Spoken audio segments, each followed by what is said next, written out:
Bonjour à tous les trois. Bonjour. Eh ben, Bonjour Ludovic. merci d'avoir accepté mon invitation et puis de me recevoir dans ce lieu extraordinaire que je ne connaissais pas. On est à Rigpa, Paris. Si je vous reçois aujourd'hui, c'est parce que il y a un événement, il y a quelque chose qui se prépare ici, quelque chose que vous allez proposer. Mhm. Mais avant qu'on parle de cet événement, de cette série d'événements même, Mhm. j'aurais voulu qu'on puisse discuter un peu de ce lieu qui va accueillir cet événement. Euh, alors, les habitués de la chaîne peut-être connaissent, certainement Rigpa, mais peut-être pas Rigpa Paris.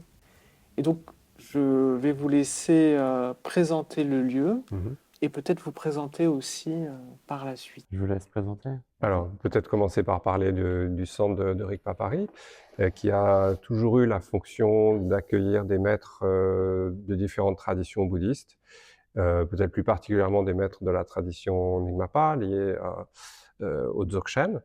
Mais voilà, des maîtres de toutes sortes d'horizons.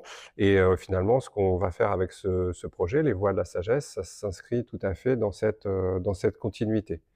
On pourrait dire que dans la fondation de Rigpa, il y a cette idée de l'approche rimée, non sectaire du bouddhisme tibétain, initié au 19e, 20e siècle et poursuivi au 21e, dans lequel on peut dire on s'inscrit tout à fait avec notre projet. Le centre existe depuis longtemps, donc moi je connais un peu le centre juste comme visiteur, on va dire, venant plutôt de Belgique. Donc c'est le centre de Rigpa Belgique que je connais, donc c'est pour ça aussi Oui. que je vous laisse présenter.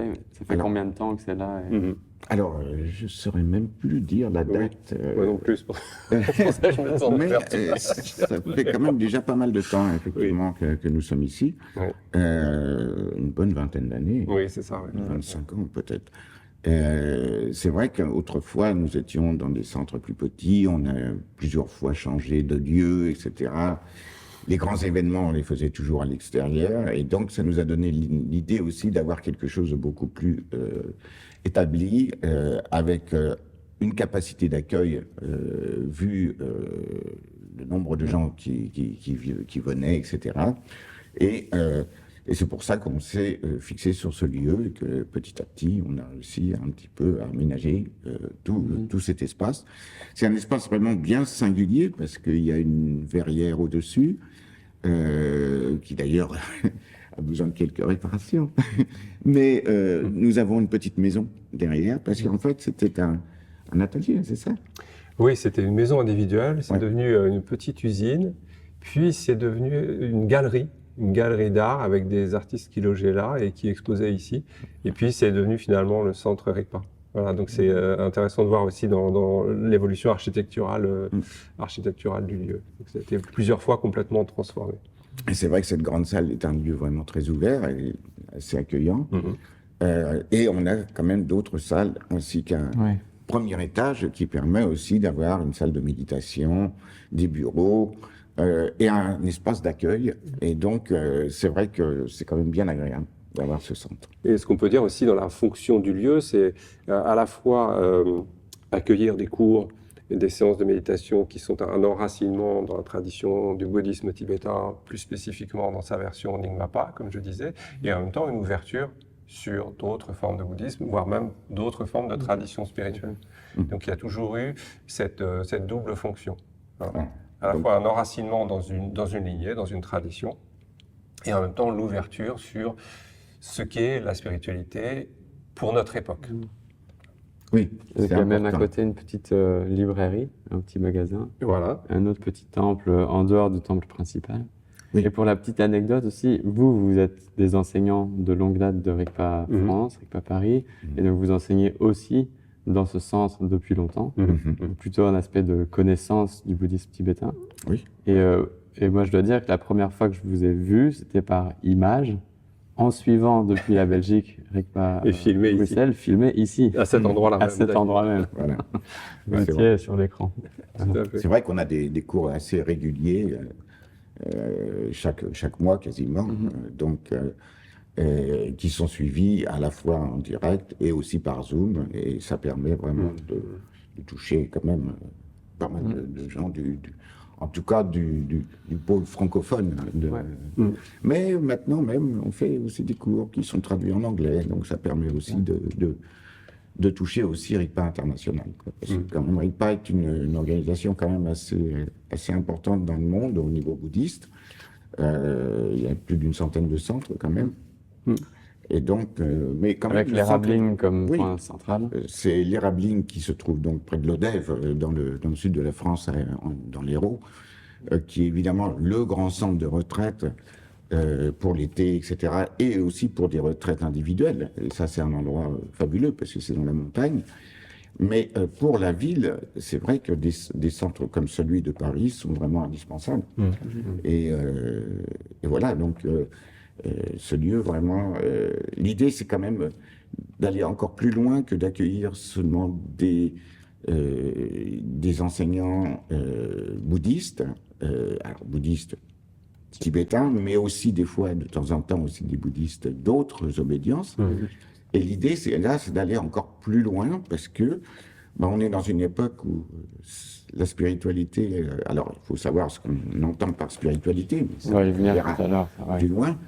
Mais c'est un souci du monde et une préoccupation aussi de ce que devient le monde qui doit dépasser un petit peu aussi les simples considérations matérielles. Parce que nous ne sommes pas faits que de matière, et il y a quelque chose d'autre, il y a l'esprit, et l'esprit, c'est vraiment important, et pas seulement vu d'un point de vue matérialiste, justement. Hein. L'esprit n'est pas le cerveau, c'est autre chose.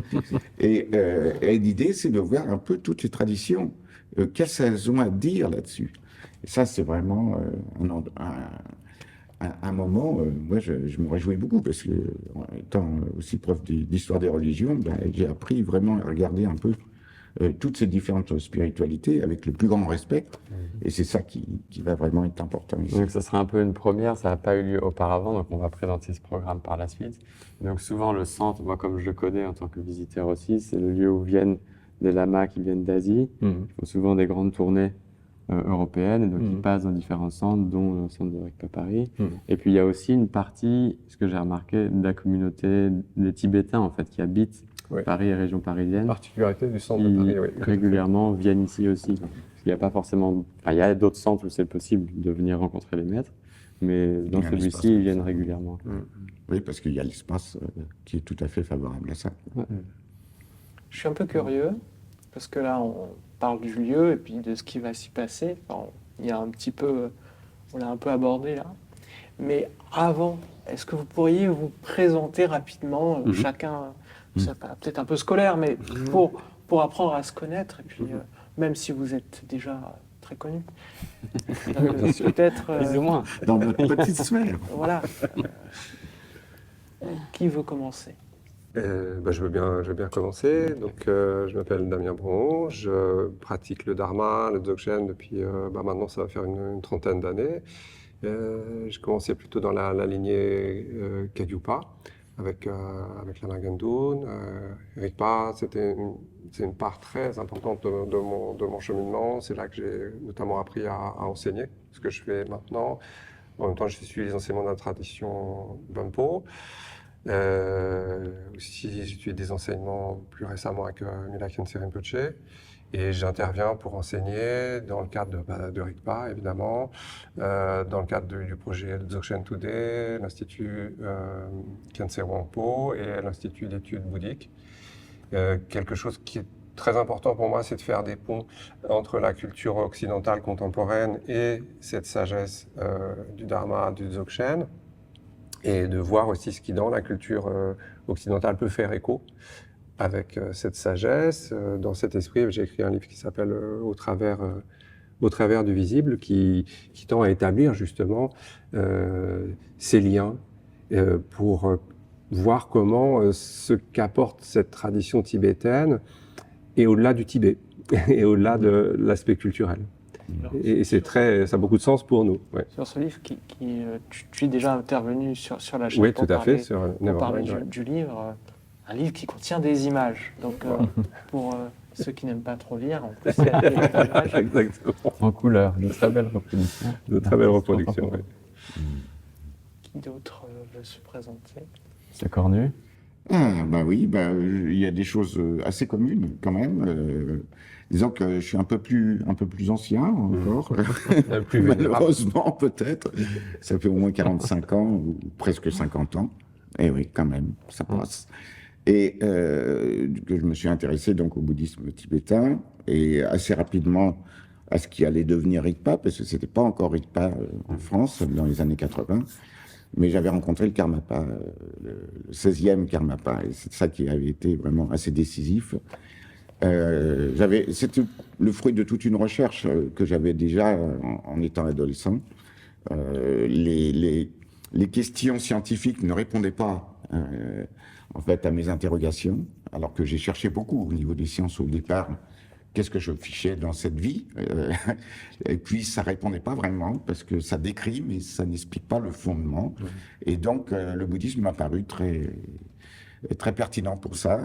Et je me suis intéressé assez vite aussi à apprendre la langue tibétaine, et pour pouvoir traduire, parce que je me suis aperçu qu'on était dépendant de la traduction, et que ça, c'était un aspect extrêmement important.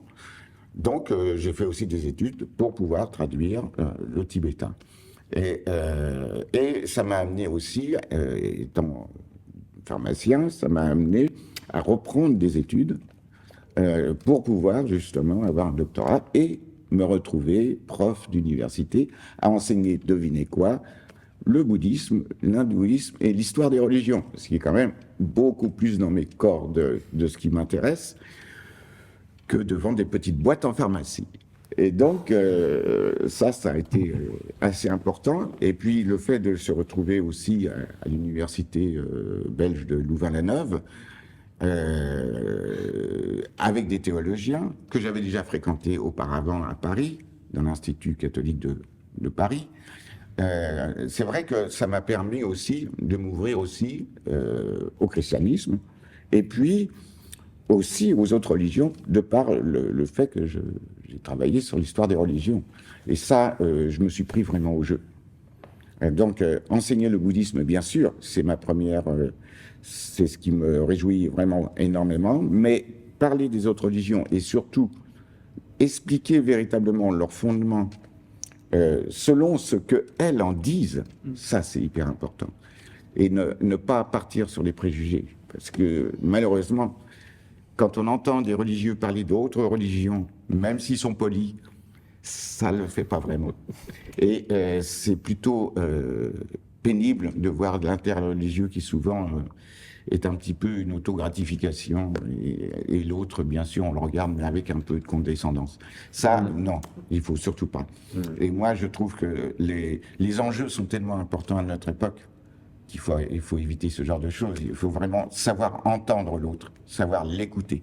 Et ça, pour ça, Denis Girard a été un inspirateur pour ça, parce que il a beaucoup parlé du dialogue et du vrai dialogue. Donc voilà, j'ai commis quelques livres, effectivement, dont le dictionnaire encyclopédique du bouddhisme, qui m'a quand même pas mal propulsé. C'était un gros truc à faire.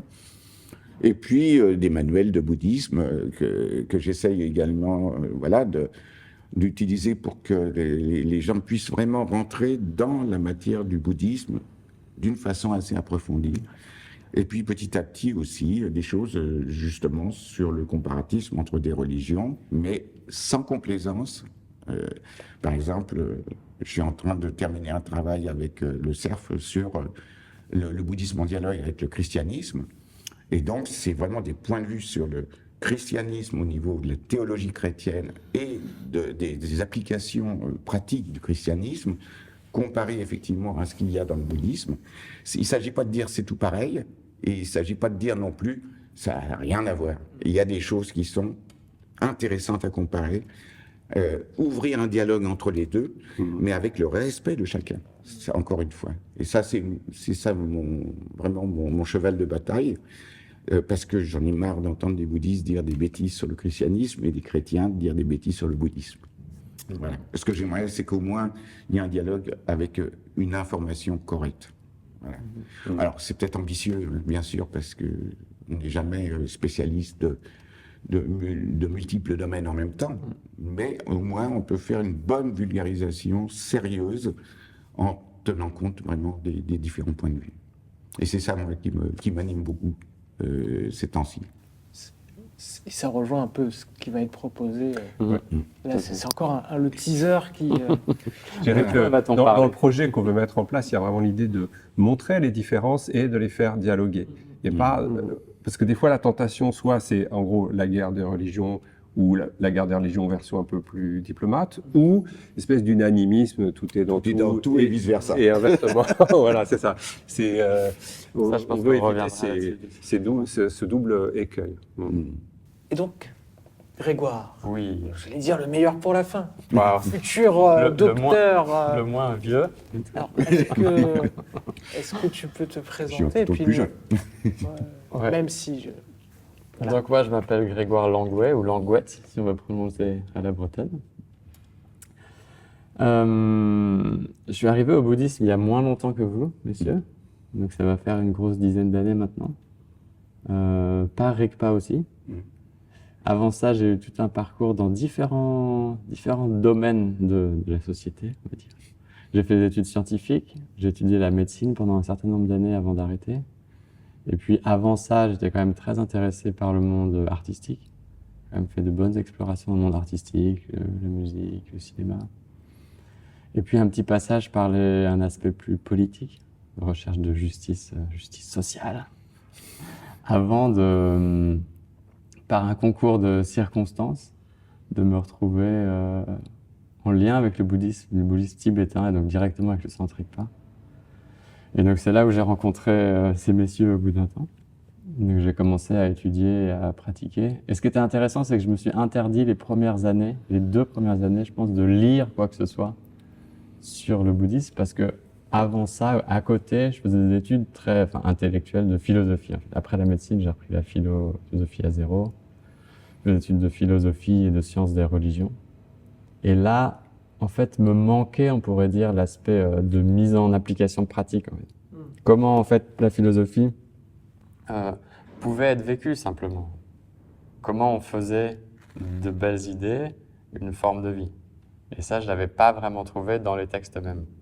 Et donc, c'est un peu en laissant de côté les livres, en allant enseigner en secondaire, donc le lycée, l'équivalent du lycée à Bruxelles, que là, par un concours de circonstances, donc j'ai rencontré quelqu'un qui progressivement m'a amené un peu au bouddhisme. Et là, j'ai trouvé dans les centres Rigpa à Bruxelles une très très bonne pédagogie. Ça, je pense, c'est vraiment une force de Rigpa. Pour prendre les gens là où ils se trouvent, dans leurs conditions modernes, dans la condition de vie actuelle, et proposer une perspective traditionnelle, donc ce qu'on va présenter après pour ce cycle. Et progressivement pouvoir commencer à cheminer avec des exercices très pratiques de ce qu'on appelle la méditation. Donc moi, j'ai commencé comme ça, et puis quand j'ai découvert honnêtement les premières fois en ligne, j'ai presque été déçu de retrouver la philosophie dans le bouddhisme. Ah merde, là aussi, ils se prennent la tête à fond. Et oui, et beaucoup. Et depuis pas mal de temps avant en Inde, avant que ça arrive au Tibet. Et donc ça m'a donné envie de mieux comprendre ça, donc de continuer à l'étudier, donc à étudier les textes. Et c'est là où je me suis décidé à un moment à entreprendre une thèse de doctorat sous la direction de professeur monsieur Philippe Cornu à l'université de Louvain-la-Neuve sur un aspect de comparatisme, là pas avec le christianisme, mais avec, on peut dire, un des autres grands piliers de la culture, disons, européenne, qui est le monde grec, la philosophie grecque. Et donc là, en discutant, je suis parti plutôt sur le néoplatonisme, et plus particulièrement sur Plotin, un peu sur Jean Blic, mais on ne peut pas tout faire en même temps. Et donc comparer certains aspects du bouddhisme tibétain plutôt sous sa forme de Dzogchen, grande perfection, et le néoplatonisme, en particulier Plotin, et donc le type d'exercice spirituel, de pratique contemplative que les uns et les autres proposaient, et la façon de, comme on disait avant cette interview, de réaliser la réalité, c'est-à-dire la description de la réalité, comment on la fait devenir réelle dans son expérience personnelle. Et c'est là où le terme de contemplation arrive comme concept central. Voilà, donc il y a des choses que je publie un peu là-dessus. Des articles assez académiques, on va dire scientifiques. Là, je suis vraiment sur la fin de la thèse, qui va être défendue. Après, on fera des livres et tout ça, pour continuer après sur potentiellement, si tout se passe bien, pour un post-doctorat. Donc voilà, ça c'est un peu un aspect plus académique aussi que j'ai, avec évidemment l'apprentissage du grec, mais aussi le tibétain, pour faire les traductions du tibétain. Et puis, à côté de ça, donc, je participe à plusieurs autres projets du Dharma. Donc, il y a, comme Damien et Philippe, mais autrement, Dzogchen Today, donc, initié par Mila Khetse Rinpoche. Un autre projet autour de la mort aussi, Ultimate Care Project, également initié par Mila Khetse. Ça, c'est plutôt en Belgique. Ça prend du temps, ça s'installe progressivement, mais là, c'est un peu une espèce de révolution sur notre conception de la mort. Et comment, en fait, on appréhende ce que c'est que la mort, ce que c'est que le processus de la mort. Et sachant que on peut connaître quelque chose de la mort, comment on se prépare à ça? Comment on se prépare à mourir? Et donc, on se demande aussi dans quelles conditions bien mourir. Donc ça, c'est un gros travail de fond parce que c'est un domaine qui est redevenu un peu plus public après le Covid et puis là, les discussions qu'il y a en ce moment en France sur la fin de vie, les lois qui sont passées. Mais c'est pas si évident d'en parler publiquement. Donc ça revient un peu, mais donc là, on essaye de mettre en avant, pourrait-on dire simplement, la connaissance des mondes himalayens dans le contexte moderne européen. Donc tout un travail d'ajustement au contexte, d'adaptation, en gardant vraiment l'essence, et ça, je pense qu'on reviendra sur cette idée tout à l'heure, en gardant l'essence, mais en modifiant potentiellement certaines formes. Parce qu'en fait, les législations, les structures hospitalières, n'ont rien à voir ici avec celles même du Tibet 18-19e. Donc il y a beaucoup d'adaptations à faire. Donc voilà, ça c'est un des projets. De temps en temps, intervenir aussi à l'Institut d'études bouddhiques à Paris, et puis la maison d'édition Vue de l'Esprit, qui a publié donc le livre de Damien, peut-être un livre de Philippe un jour sur les esprits de la nature, on va voir si les choses se mettent ou pas. Et donc ça, c'est pour moi un projet qui va dans le même sens que celui qu'on va proposer ici. C'est-à-dire, c'est vraiment un dialogue entre les traditions et le monde moderne, ou tradition et la culture actuelle, le contexte dans lequel on se trouve, qui passe par un aspect aussi de connaissance. C'est-à-dire, c'est pas juste les expériences. On fait des expériences fortes, on a nos expériences de transe, de chamanisme, on prend des psychédéliques, on a des expériences particulières. Ok, pourquoi pas? Ça peut être des moments qui percent la réalité et permettent de connaître profondément quelque chose. Mais après, comment on donne sens à ça? C'est-à-dire, dans quel cadre ça prend sens? Et ce cadre, de nouveau, je pense qu'on y reviendra, c'est aussi ce qui permet de former un chemin, de former un cheminement, d'approfondir le sens qu'ont eu ces expériences, de pouvoir, de certaine façon, les reproduire et les préciser. Comprendre qu'est-ce que ça veut dire, en fait, pour mon expérience. Et donc, Vue de l'Esprit, c'est un peu une articulation, on pourrait dire, entre un aspect d'expérience. On demande aux auteurs, autrices, autant que possible, de se mettre un peu plus en avant que ce qu'on fait habituellement dans le monde académique, même si le format reste assez académique. Et ces expériences, elles sont liées à une forme de structure conceptuelle, traditionnelle ou non, c'est-à-dire dans une religion instituée ou pas. Et comment vraiment c'est le mariage des deux, expérience et connaissance, qui permet de donner quelque chose de consistant et de cohérent pour un cheminement personnel, un cheminement individuel. Mais cette maison d'édition n'est pas du tout bouddhiste, n'a rien à voir avec le bouddhisme en tant que tel, vraiment ouvert aux grandes religions, aux grandes traditions et autres.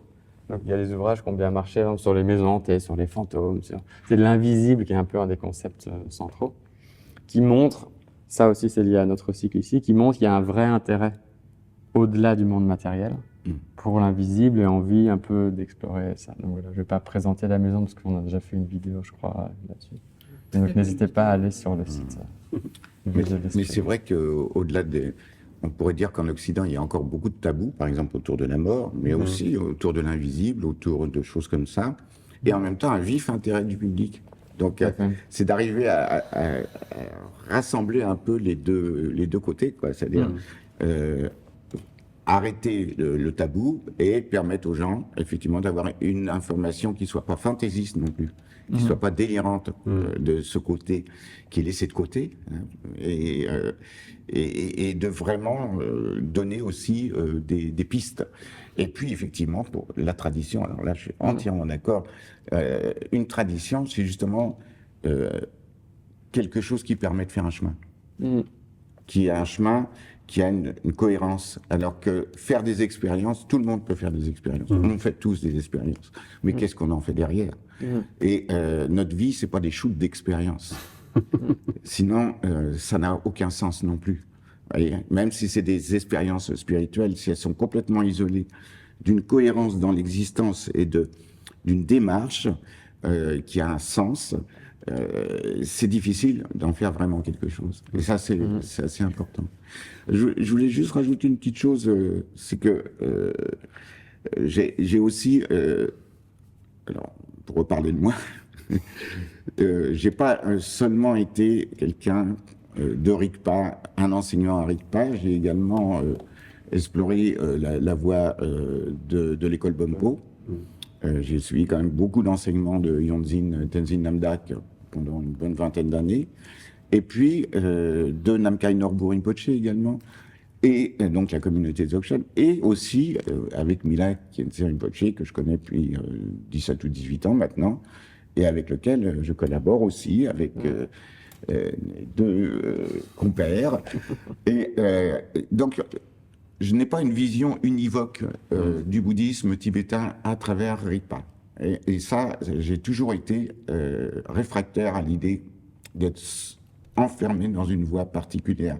Je crois que c'est très important, effectivement, d'être toujours à l'écoute et toujours entendre ce que d'autres façons de faire permettent d'entendre et de comprendre et qui élargissent le point de vue. Parce que, malheureusement, dans le bouddhisme, il peut y avoir des chapelles aussi.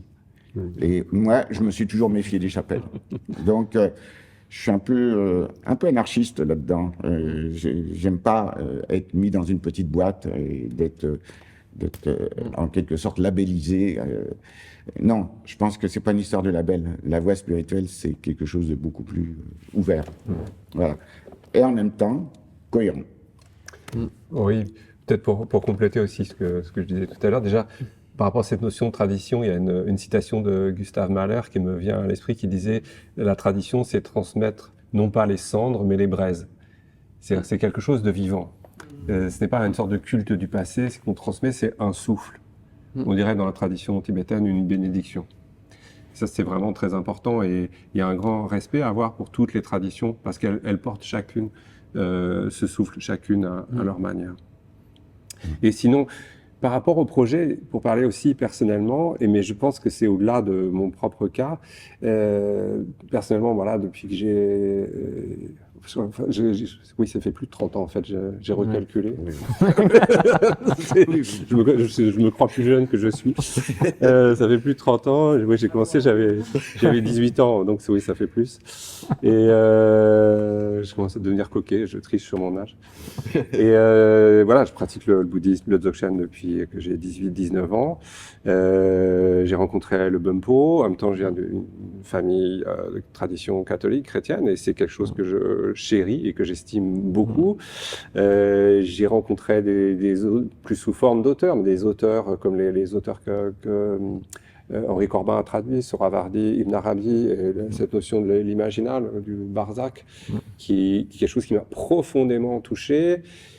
Et puis je pourrais multiplier comme ça, en fait, c'est-à-dire qu'un des bienfaits de la mondialisation, compter à son profit, c'est cette ouverture que ça apporte. Et je pense que chacun d'entre nous, on porte plus que ce qu'on a reçu de notre famille, plus que ce qu'on a découvert, plus que les écoles dans lesquelles on a pu s'inscrire formellement.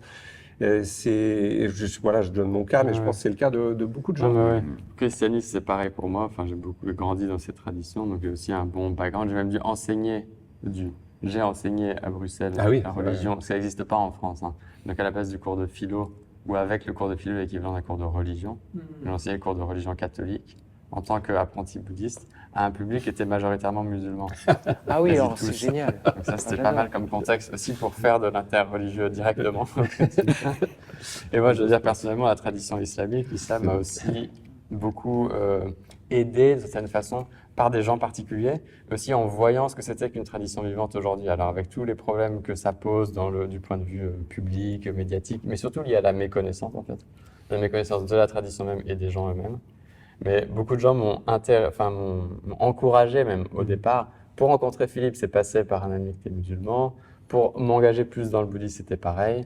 Pour Vue de l'Esprit, c'est quand même aussi des auteurs souvent qui sont liés à cette tradition qu'on met en partie en avant. Ça me semble important aussi pour le dialogue aujourd'hui en Europe, qui est quelque chose aussi avec le christianisme bien évidemment, mais aussi avec l'islam qui devient une religion publique importante du paysage francophone, quoi, et avec lequel le bouddhisme doit aussi dialoguer.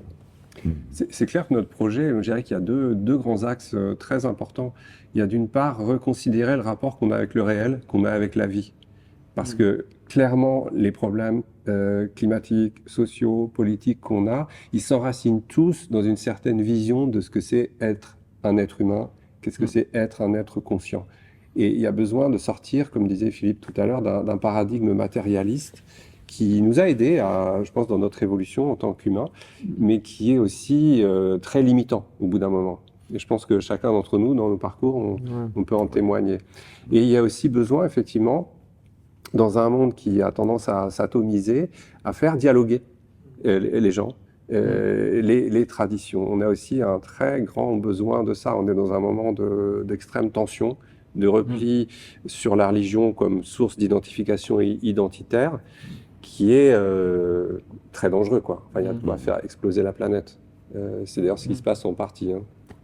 Oui, il ne faut pas laisser cette peur s'installer. Voilà. Cette peur qui fait qu'on se recroqueville sur ses propres critères ou les critères qu'on veut bien nous inculquer comme étant nos propres critères.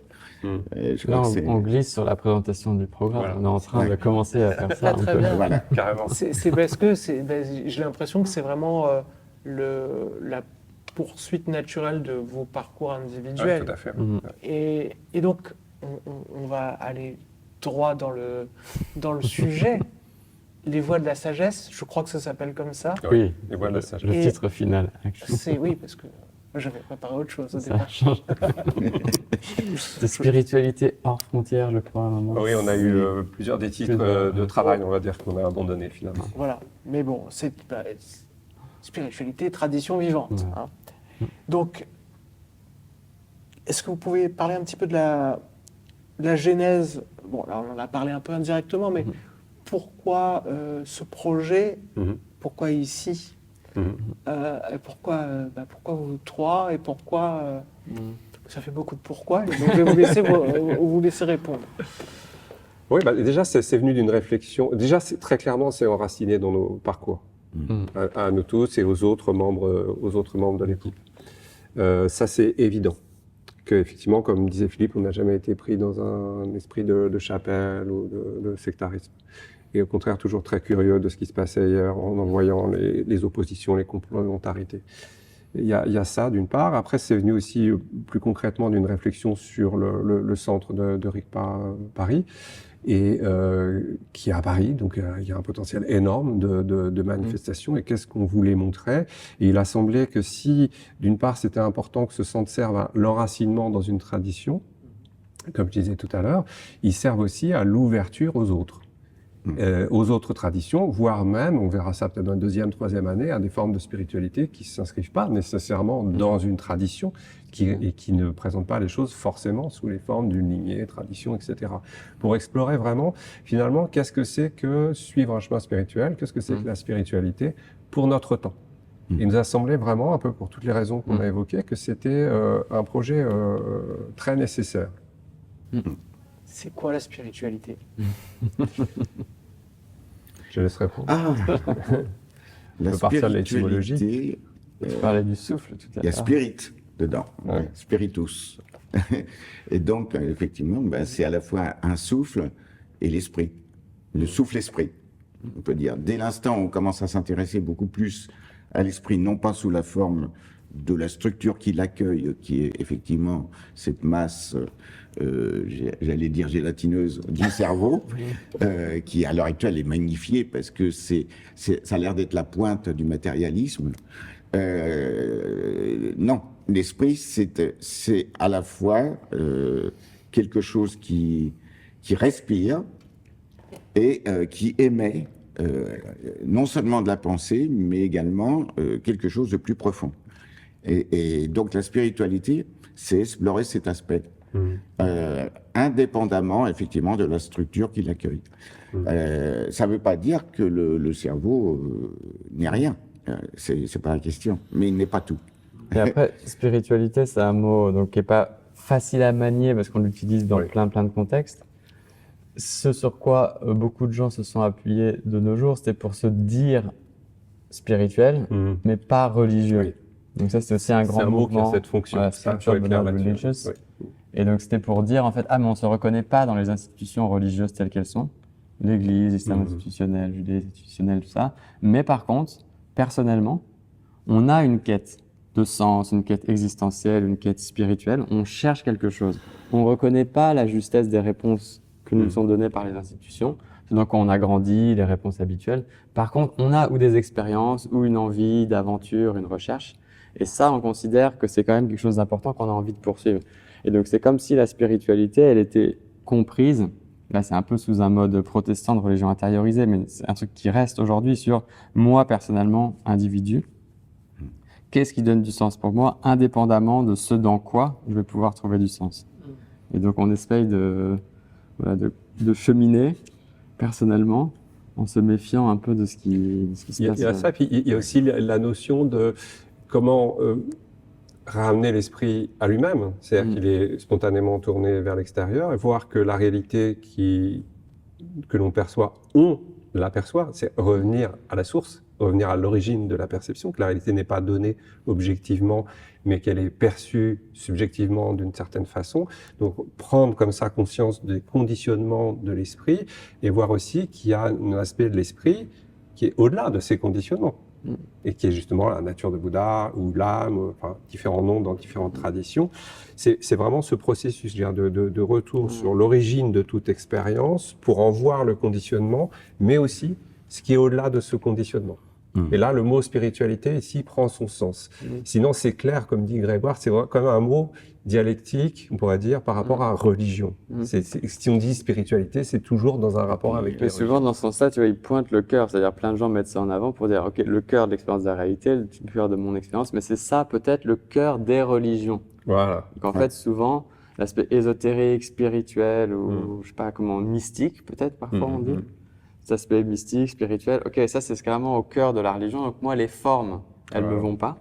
Mais par contre, le cœur, qui est effectivement le cœur de mon expérience, ça j'ai envie d'aller voir. Donc c'est un peu ça qu'on veut essayer de mettre en avant aussi, mais en réarticulant également avec le contexte institutionnel, le contexte formel. Ça, on en reparlera peut-être tout à l'heure. Et il y a cette problématique qui est très importante en Occident, c'est la séparation entre le matériel, le physique, et le spirituel, qui est quand même un gros problème et qui nous vient aussi de Platon, d'une interprétation de la séparation en quelque sorte entre le spirituel et puis le corps. Intelligible, essentiellement. Voilà, l'intelligible, oui. Mais ce qui est important là-dedans, c'est qu'en fait, on voit que aussi c'est un enjeu par rapport au tabou de notre époque. Par exemple, la mort, on en a parlé, c'est un tabou. On n'en parle pas vraiment. On n'en parle pas, on est gêné quand on parle de la mort, alors que c'est quelque chose qui nous attend, tous. Et en même temps, cette mort, est-ce que c'est la mort de tout? Est-ce que c'est une mort finalement nihiliste, c'est-à-dire où tout s'annihile au moment de la mort? Ou est-ce qu'il y a quelque chose de l'ordre de l'esprit qui a un devenir? Et ça, c'est extrêmement important de replacer parce que c'est une interrogation que les gens ont, malgré tout. Alors, c'est pour ça que je parlais du cerveau tout à l'heure comme étant pas la panacée pour expliquer l'esprit, parce que le cerveau, lui, meurt. Au moment de la mort, le cerveau meurt. Et si on réduit l'esprit au cerveau, ça veut dire que la mort est un néant. Et ça, effectivement, c'est pas le point de vue de la spiritualité. Mais, et ça, c'est fondamental parce que c'est aussi... l'expérience spirituelle, elle dépasse l'objectivité, en quelque sorte, des expériences factuelles que fait la science, qui est quantitative. Et ça, par exemple, Michel Bitbol en parle très bien. Il parle du point aveugle de la science, qui est le fait qu'on ne tient jamais compte du subjectif. Or, le subjectif n'a pas une valeur inférieure à l'objectif. Et ça, c'est vraiment une sorte de tarte à la crème de notre Occident actuel, de penser toujours que scientifique, ça a toujours plus de valeur que finalement le spirituel ou le subjectif. Il y aura une c'est ce que nous vivons. En partie là-dessus, donc de Damien, donc on présentera peut-être le programme après, c'est peut-être un peu spécifique, mais juste pour dire que ça sera traité aussi. Ouais. Donc il y aura potentiellement des gens qui viendront du monde scientifique, mais pour l'instant on reste sur des gens venant des traditions, des représentants des traditions. Et il y aura une des séances sur, on pourrait dire une science de... Est-ce que les expériences ou les traditions, ce ne sont pas des sciences de l'esprit ou quelque chose comme ça? Et donc avec le frère Benoît Billot et puis toi Damien, vous ferez quelque chose aussi sur les différentes méthodes et différentes techniques spirituelles, la prière et plein d'autres choses, pour d'une certaine façon vérifier et valider ce qui se passe dans l'expérience. Et en ce sens, utiliser un certain modèle de la scientificité moderne pour le monde spirituel. Quoi. Ouais, Oui, il ne faut pas non plus opposer science Non, au et contraire, non. spiritualité. Mais peut-être plutôt distinguer ce qui serait une vérité à la troisième personne, qui est en gros la vérité scientifique, qui objective les phénomènes qu'elle étudie et qui le fait bien avec sa rigueur, etc. Mais de montrer que ce n'est pas le seul mode de vérité, qu'il en est un autre et qui est justement le sujet des traditions spirituelles contemplatives, qui est une connaissance et donc une vérité à la première personne. Et que ça a aussi ses protocoles, que ça a aussi sa rigueur.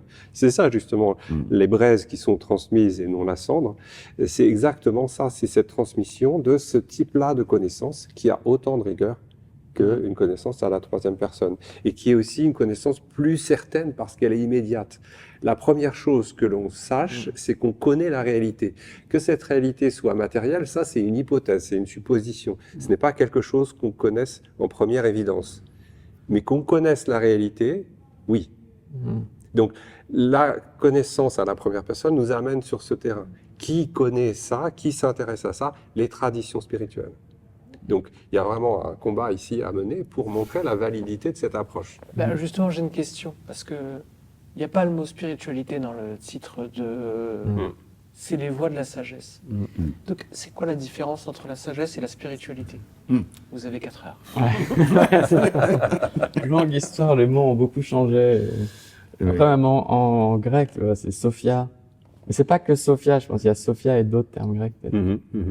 Genre phronésis ou quoi. Peut-être on pourrait aussi traduire par ça. Phronésis, ça serait un terme de sagesse plus pratique, quoi. Aussi au développement éthique, au développement des vertus. La Sophia, sagesse, c'est un aspect de connaissance, donc c'est ça qu'on met vraiment en avant. Transcendante aussi. Plus en transcendante. Puis dans l'étymologie latine de sagesse, si je ne me trompe pas, il y a saper, qui a le fait de goûter, qui a justement qui est cette connaissance à la première personne. Il y a une saveur, une connaissance qui est directe. Moi, je dirais, si j'essaie une tentative de réponse à ta question, je dirais que la spiritualité, c'est les dispositifs qui finissent par conduire à l'expérimentation de la sagesse. Je dirais que la sagesse, c'est le résultat, quoi. C'est prajna en sanskrit, quoi. Et le sage étant le modèle. Justement, dans le bouddhisme, il y a plusieurs mots pour sagesse. Alors, c'est après, il faut préciser si on veut vraiment avoir une définition de ce qu'on entend par ces termes. Jnana, c'est généralement la sagesse. C'est le même terme que gnosis en grec. Gnosis en grec. Donc, jnana, c'est une connaissance avant tout. Et alors, si on prend le tibétain, c'est encore plus éclairant parce que yé, chez, c'est la connaissance, mais yé, c'est primordial. C'est donc quelque chose qu'on a en nous depuis primordialement. Au-delà même du temps, c'est une connaissance intuitive fondamentale qui est au fond de notre esprit. Donc là, on est en plein dans la spiritualité, en effet, avec cette sagesse primordiale qui se déploie aussi dans la connaissance, mais qui peut aussi être détournée par ce qu'on appelle l'ignorance. Donc, il y a l'aspect de sagesse et il y a l'aspect d'ignorance qui empêche d'accéder à la sagesse. Mais la sagesse est toujours présente, malgré tout. Et puis, il y a l'outil pour arriver à cette sagesse qu'on appelle prajna, et qui est une connaissance, en fait, ça veut dire connaissance éminente, comme une connaissance supérieure, ça veut dire, en fait, pas la connaissance ordinaire de monsieur tout le monde, etc., mais une connaissance de ce qu'est la réalité au-delà des apparences. Accéder à cette connaissance au-delà des apparences. Donc, c'est ces aspects-là qui forment la sagesse. Mais moi, je me suis battu contre le mot de sagesse, parce que je trouvais que ça ne correspondait à rien de précis. C'est un peu comme énergie, très utilisée aussi dans les milieux un peu New Age, etc. Mais non, la sagesse, c'est finalement une information qui vient de notre fond primordial. C'est une information, dans le sens où ça donne forme aussi à tout ce que nous percevons. Voilà. Alors évidemment... Après, dans le comité de traduction de Dzogchen Today, on a parlé de connaissance. Connaissance primordiale, Yeshe, la meilleure connaissance, prajna. Mais dans la sagesse, il y a la figure du sage. Voilà, c'est ça que j'aime bien. Qui est aussi intéressant. On est habitué à la philosophie, donc ceux qui aiment ou qui se dirigent vers la sophia, vers la sagesse, mais donc caricaturé, qui en reste un peu extérieur. Et dans la figure du sage, bon, historiquement incarné par Socrate, mais là dont en fait les représentants des traditions sont des exemples, il y a quelque chose de très incarné, un modèle, d'où aussi les voies de la sagesse, c'est-à-dire c'est aussi quelqu'un, une personne, monsieur, une dame, qui incarne vraiment cette connaissance primordiale, qui la porte. Et c'est voix avec un X. Exactement, ouais. Donc il y a un jeu. Il y a un jeu de mots aussi sur la voie, le chemin et la voie parler. Parce que aussi, parler, c'est ce que disait Damien tout à l'heure sur l'aspect du souffle. Le souffle esprit ou la spiritualité passe par la parole. C'est comme ça aussi que se transmet l'enseignement et donc que se continue une tradition. Donc c'est aussi par là qu'il est possible de faire son propre chemin spirituel. Donc la figure du sage, elle est aussi une espèce de modèle, d'exemple, d'inspiration. Et là, dans la première partie du cycle, il n'y a pas de séance en tant que telle sur la figure des enseignants, du maître, du gourou, du lama. Mais c'est aussi quelque chose qui est central dans toutes les traditions, dont il sera peut-être question par la suite. Alors justement, un peu comme dans la pratique bouddhiste, là on a fait les préliminaires qui sont toujours beaucoup plus longs que la pratique principale. Mais passons donc à la pratique principale. En quoi consistent ces voies de la sagesse? Comment est-ce que ça va s'organiser? C'est quoi le projet? C'était en partie, je donne quelques éléments et puis après on rebondira peut-être. C'est ce qu'on a commencé à dire, mais non. Moi ce qui m'importe, en tout cas personnellement, donc il y a cet aspect de ne pas rester chacun dans sa propre tradition, donc il y a vraiment un dialogue. Et que le dialogue il soit pas seulement entre les religieux, donc a priori si le cycle continue, ce sera aussi hors des Juste peut-être pour préciser ça, là on part sur une première année de janvier à juin. On va voir si ça fonctionne bien et après dans notre esprit, nous on a un programme sur 3 ans. Suivre 2 années supplémentaires. Pour préciser un peu, parce qu'on fait allusion à ce qui va suivre. Oui, c'est ça. Voilà. Oui, excuse-moi. Et donc, du coup, j'ai perdu mon... Ah, je sais. J'étais en train de dire quoi? Pour une fois, c'est pas moi. Je voulais juste faire une insération. Oui, que pour l'instant, c'est 6 mois. Donc, peut-être on présentera à la fin de 6 mois, 6 séances. Voilà. Une séance par mois. Un intervenant sur une tradition. Ouais. Et Damien ou Philippe pour présenter le bouddhisme. Donc, il y a comme un thème. Le point de vue bouddhiste sur le même thème. Oui. Et disons que ce qui est proposé, en tout cas, une façon, moi, que j'ai de le comprendre, c'est donc au-delà juste des différences et pour pallier aux différences, de faire du dialogue interreligieux, mais un peu bienveillant, mais qui mène pas forcément, qui est nécessaire à un certain degré, mais qui mène pas forcément à beaucoup d'actions. Là, c'est aussi essayer de comprendre comment fonctionne une tradition et comment fonctionne un chemin spirituel dans les différentes traditions. Parce que personnellement, et je pense que vous aussi, on a tous eu l'expérience un peu surprenante de discuter avec des gens d'une autre religion et de se rendre compte à quel point, même si les formes étaient très très très différentes, la structure, le mécanisme, comment ça marche était similaire. Et donc là, c'est un peu donner une compréhension de comment fonctionne une tradition, de quels sont les éléments principaux d'un chemin spirituel et de le montrer sous différents angles, c'est-à-dire par l'abord, par l'accès de différentes traditions, avec à chaque fois le bouddhisme, mais aussi une tradition spécifique à chaque fois. Donc il y a l'idée qu'à chaque session, il y a une question qui soit posée, auquel répondent d'une part l'intervenant, intervenante qui vient, plus donc Philippe ou moi-même pour l'aspect bouddhiste. Et puis à la fin de la session, on propose une autre question qui découle de la première et qui sera abordée la session du mois suivant. Ce qui fait qu'il y a tout un travail d'élaboration. Parce que vraiment dans l'intention, si on la précise un peu, il y avait l'idée d'offrir un espace de réflexion. C'est-à-dire offrir un espace de réflexion où les participants et participantes pourront vraiment contempler, réfléchir profondément à qu'est-ce que c'est qu'un chemin spirituel. Donc, c'est pas une série comme ça d'interventions type conférence interreligieuse. Non, il y a un fil et on creuse petit à petit de séance en séance avec chaque fois des éclairages différents. Il y a aussi un temps convivial qui sera consacré, très important, il y a un buffet, des agapes, pour un échange formel des participants entre eux, avec les intervenants, etc. Voilà un peu la structure des séances. Ça fait un peu banquet de Platon. Et c'est vrai que chez les Grecs, apparemment, le banquet pouvait avoir une importance considérable quand on parlait de sujets spirituels et philosophiques. Ça encourage aussi tout le monde à venir sur place, même s'il est possible de suivre en ligne. Voilà. en live et en replay. De toute façon, il est possible d'avoir accès aux vidéos. Mais ce qui est mis en avant, c'est aussi l'aspect un peu de recréer du lien, recréer un peu de communauté et de dialogue. Aussi pour que les gens se rencontrent, en fait. Ouais. On espère qu'il n'y aura pas seulement des gens qui viennent du monde bouddhiste. Il y aura des gens qui sont de tous horizons. Des gens qui Et donc viennent aussi Voilà, on a d'autres. évoqué les agapes, il y aura des francs-maçons. Et le programme ne s'adresse pas à des gens déjà engagés, c'est ça le truc. Ouais. Et aussi, c'est ouvert à toute personne curieuse. Personne qui se pose C'est des ça. questions, même qui a La un peu de question que je doute. voulais poser, c'est est-ce que c'est fait pour tout le monde? Ouais. Oui. Est-ce qu'il y a une limite d'âge? Est-ce qu'il y a une... Non.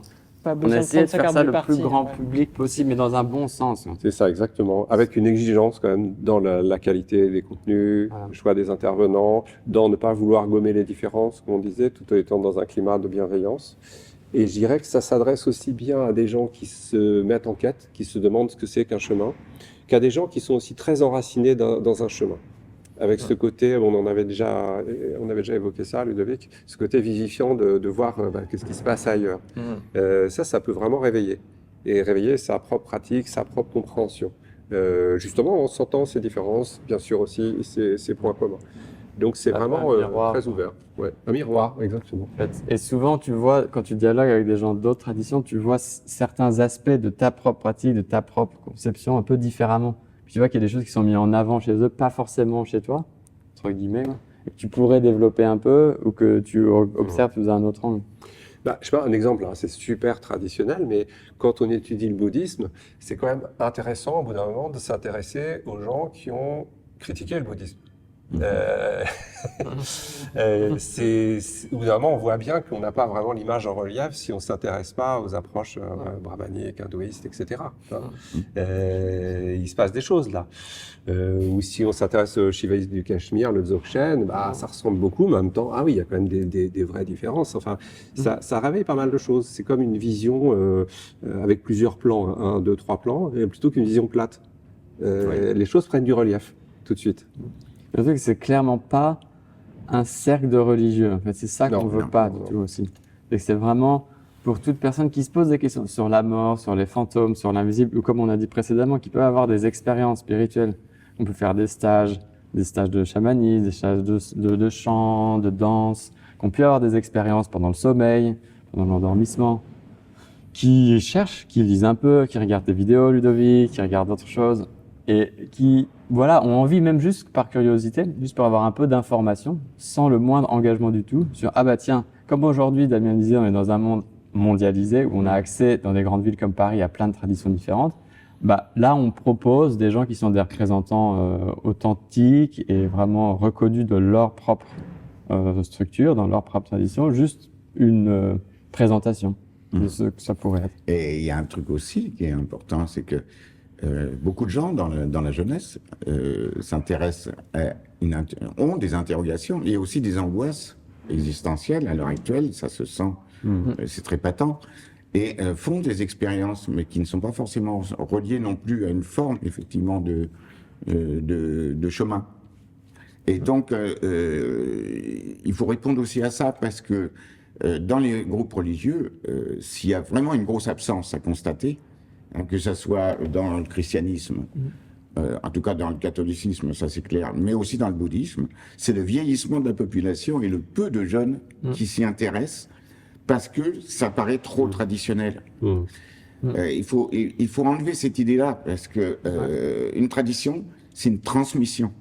Or, qu'est-ce qui se passe entre les générations s'il n'y a pas de transmission? À l'heure actuelle, il n'y a plus de transmission.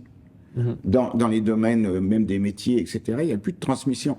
Quand un ébéniste forme un jeune ébéniste, c'est tout son savoir-faire, c'est tous ses tours de main qu'il transmet. Et bien là, c'est pareil. En spiritualité, il y a une expérience à transmettre. Et c'est pour les générations futures, c'est pas pour nous.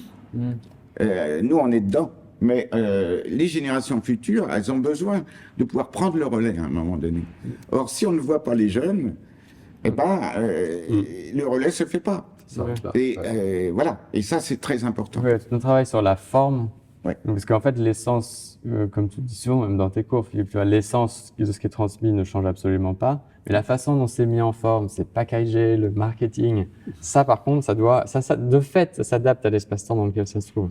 Et donc, pour moi, ce cycle de conférences, c'est aussi une tentative parmi d'autres d'adaptation au contexte contemporain des traditionnels. Et ça me fait penser aussi à un autre truc, c'est-à-dire beaucoup de gens sont méfiants des religions, mais beaucoup de gens vont voir des psychologues. Où en fait, l'aspect de santé mentale, c'est aussi un truc très prégnant, aussi chez les gens plus jeunes.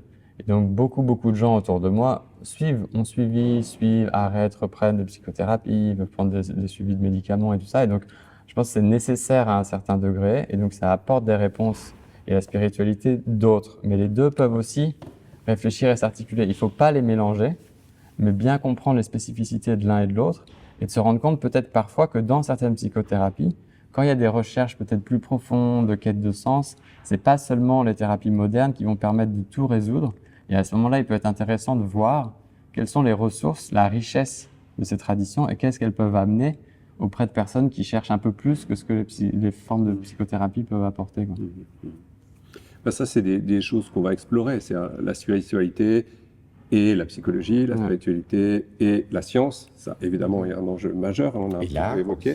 Et là, exactement. Voilà.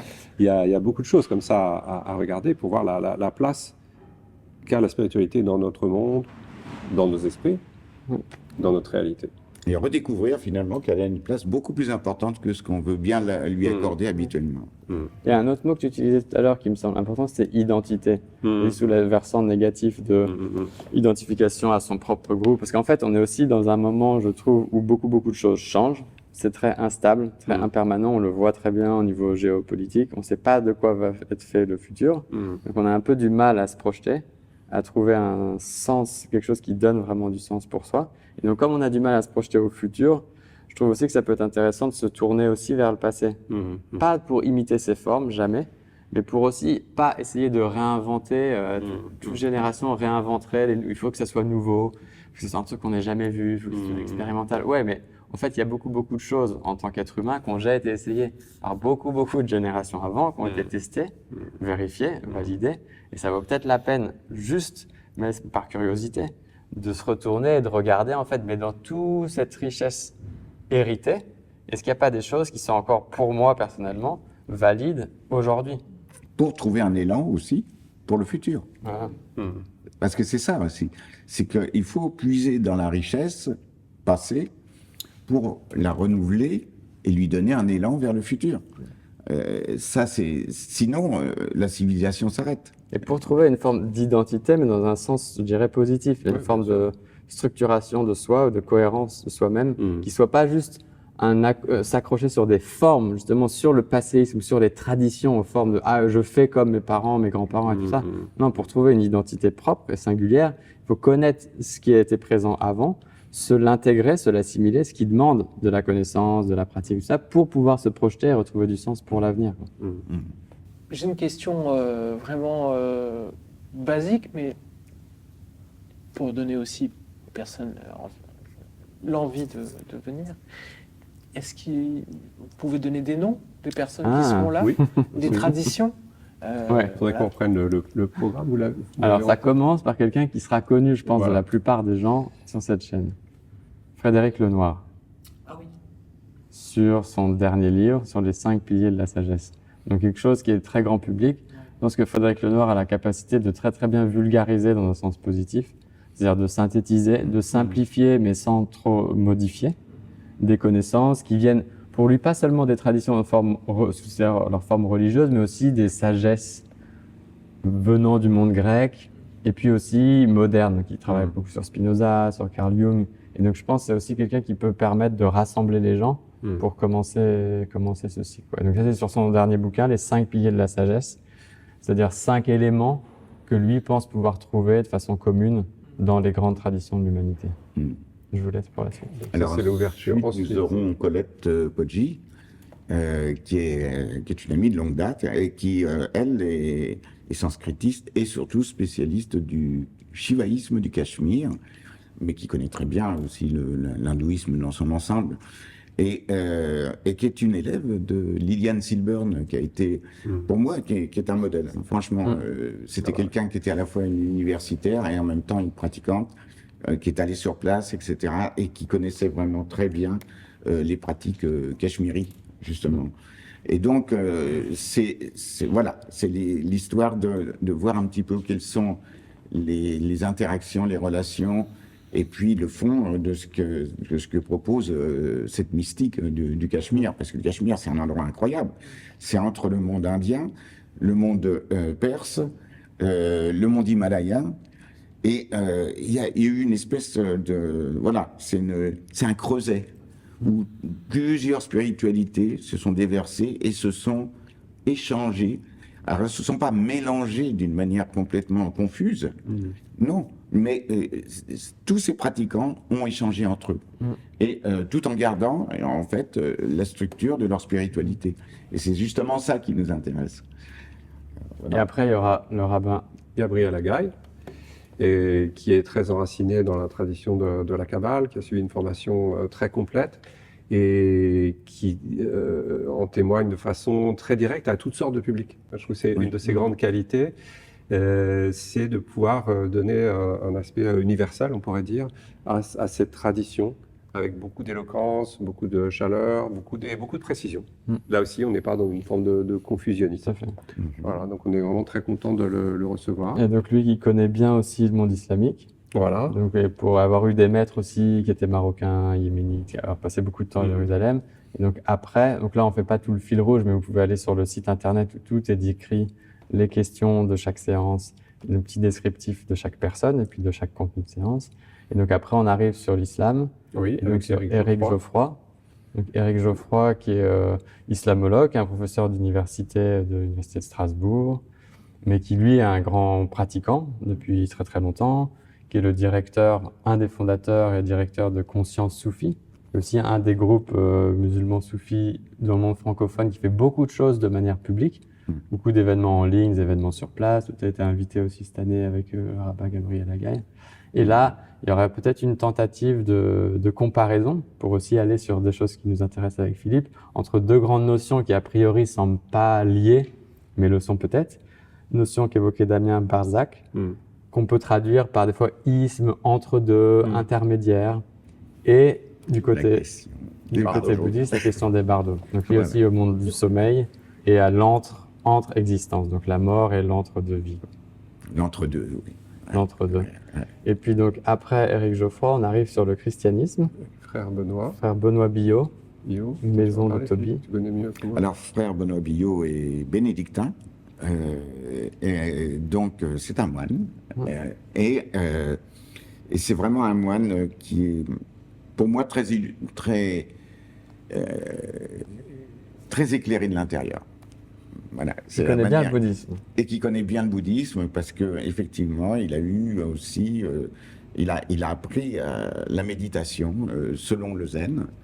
Et parce qu'en fait, dans le mouvement bénédictin, il y a eu, enfin pas seulement bénédictin, mais il y a ce qu'on appelle le DIM, c'est le dialogue intermonastique, dont il est une des personnes les plus importantes.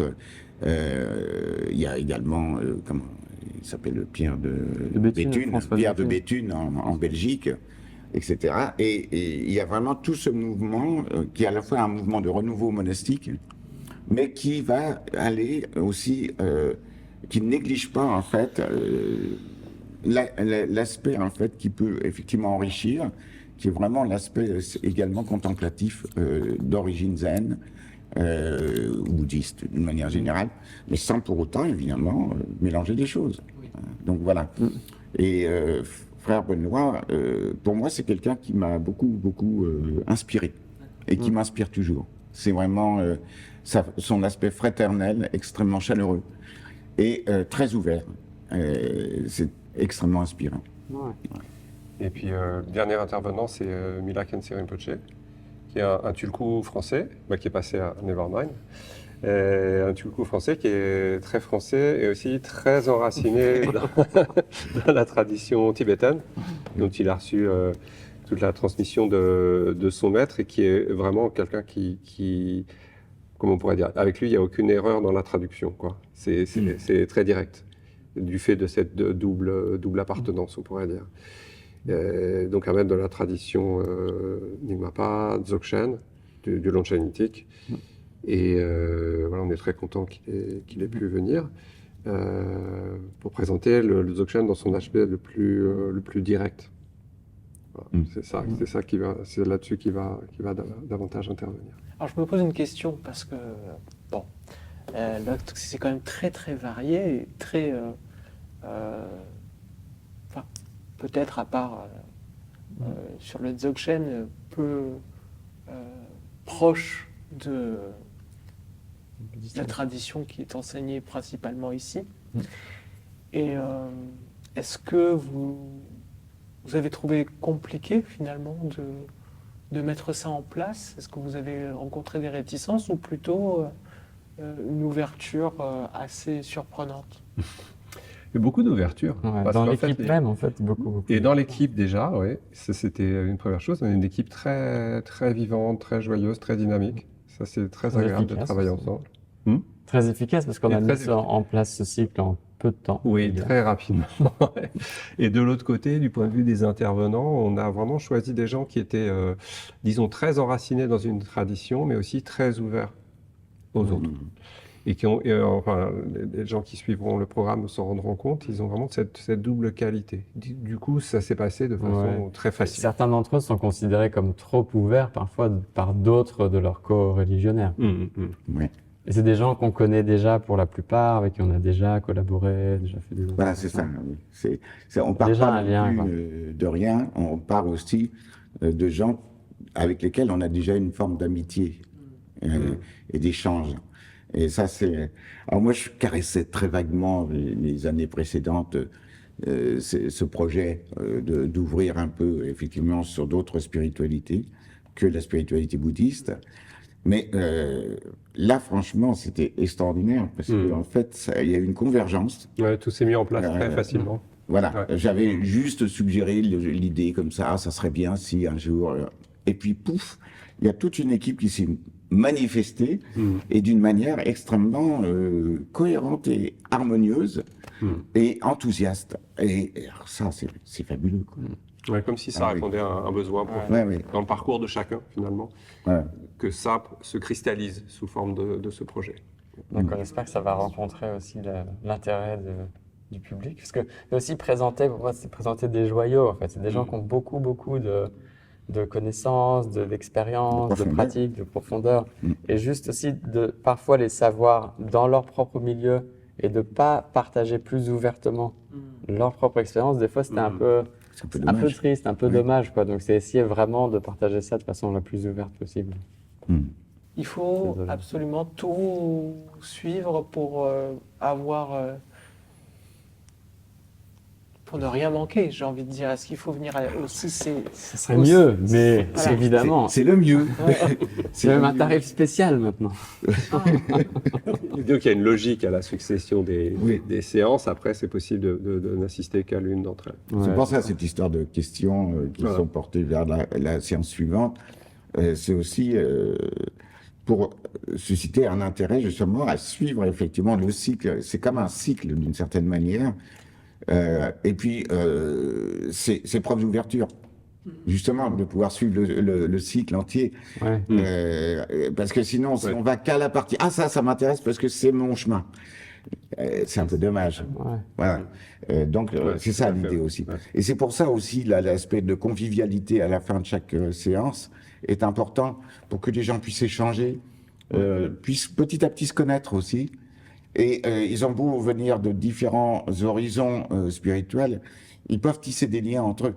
Et ça, c'est important aussi. Oui, il y avait aussi l'idée qu'il y ait une forme de communauté qui ne soit pas attachée à une tradition, une sorte de communauté de chercheurs de vérité. Ça, c'était vraiment très fort dans l'intention première, et de créer l'occasion de cela ici, par cet événement. Il y a un autre élément qu'on va essayer de bien tenir, c'est que ce ne soit pas seulement des conférences. C'est pas genre venir écouter le monsieur, la madame qui connaît et qui explique aux autres. Il y a vraiment un aspect participatif, d'où la question qui est posée à la fin de la séance et qui laisse en fait un mois de réflexion pour arriver à la séance suivante. Et séance qui commence par des échanges, qui commence par un temps de questions-réponses. Avant la présentation par l'invité, la réponse de Philippe ou Damien, un petit dialogue entre eux, puis de nouveau avec le public, des échanges. Avant de clôturer et puis avant de continuer la soirée en mangeant, en discutant.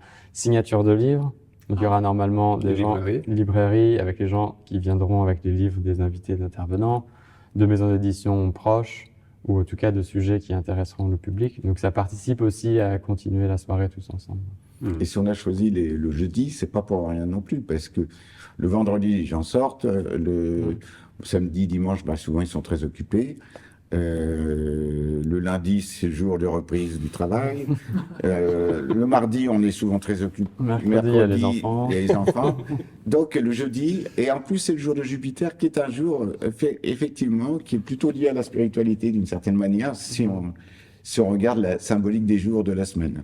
Hein. Et puis d'ouverture. Parce que Jupiter, c'est l'expansion, c'est l'aspect d'expansion et de générosité. Donc voilà, c'est pas pour rien non plus que le jeudi a été choisi. Bravo. Dans la réglementation astrologique. Voilà. Pas seulement, parce que la semaine de 7 jours est dans tout l'ancien continent, c'est universel. Et en Chine aussi. Le jeudi, le jour de la planète Jupiter.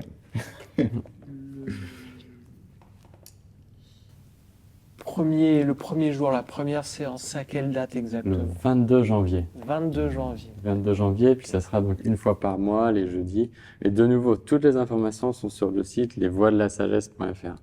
Voidelasagesse.fr, il y a Facebook, Instagram, Je mettrai, tout ce qui va avec toutes les infos. Et je vais quand même... parce que moi, j'ai du mal à rester dans le moment présent. Voilà. Moi, je suis plus dans la projection. Qu'est-ce qui va se passer après? Parce que là, est-ce que vous avez déjà une idée du cycle de l'année 2 ou l'année 3, cycle 2 ou 3? Est-ce que vous avez des souhaits à faire pour le Père Noël, pour avoir des invités particuliers? Je ne sais pas. On a déjà des idées d'invités, enfin des idées d'invités en tête. La deuxième année, c'était sur la forme, on pourrait dire. Ouais, c'est ça. C'était l'art, les rituels, et la façon dont ce qui est in spiritus se manifeste. Ce qui est dans l'esprit se manifeste dans le sensible, en fin de compte. Ça, c'est vraiment l'exploration. Même là, dans cet environnement, en fait, on voit qu'il y a beaucoup de formes. Voilà, il y a beaucoup de formes, il y a beaucoup de couleurs. Et qu'est-ce que c'est? Comment comprendre ça? Comment avoir accès aussi à l'imagination sur un mode particulier qui est celui que véhiculent les grandes traditions. Imagination, visualisation, vision aussi. Il y a aussi cet aspect-là dans le Dzogchen ou dans plein d'autres traditions. Donc c'est ça qu'on veut explorer pendant la deuxième année. Et la troisième, on s'était dit, mais bon, c'est encore sujet à changement, on doit continuer à en discuter, mais vraiment d'ancrer ça dans le monde contemporain. Donc avec les sciences aussi. avec les C'est là que la sciences, science avec la intervient. psychologie, avec les gens hors des traditions, pour vraiment dialoguer avec plein d'aspects de la société civile, on va dire, pas seulement les traditions sur leur forme religieuse. Donc là, pour vraiment aussi faire se frotter, on pourrait dire, et tester presque la pertinence des traditions qui sont vues souvent comme des choses du passé pour aujourd'hui, pour ici aujourd'hui. Je crois qu'on a un bug technique sur... Le micro.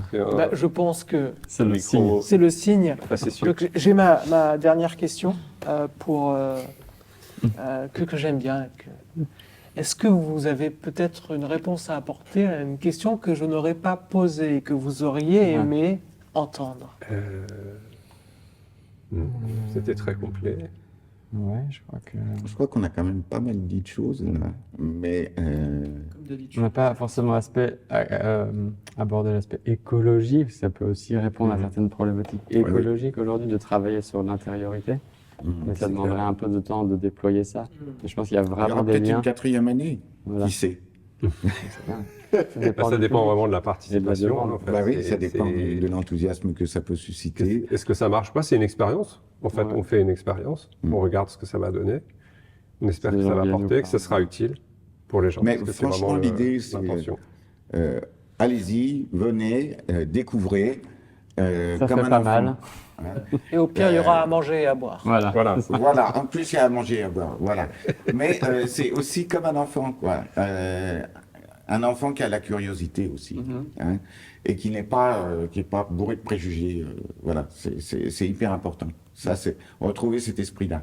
Ne pas être un bol retourné, Voilà. un bol fait. Voilà. Débutant. Exactement.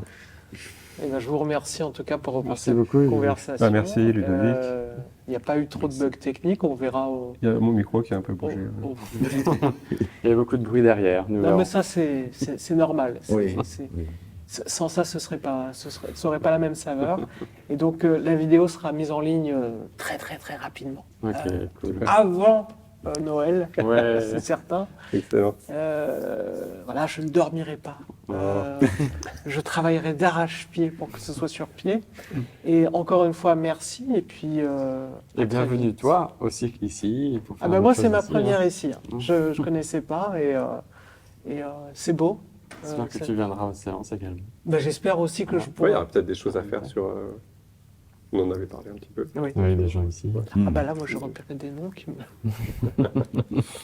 Ça me donne envie de faire mon shopping. Merci beaucoup. Merci beaucoup. Merci. Ludovic. Merci.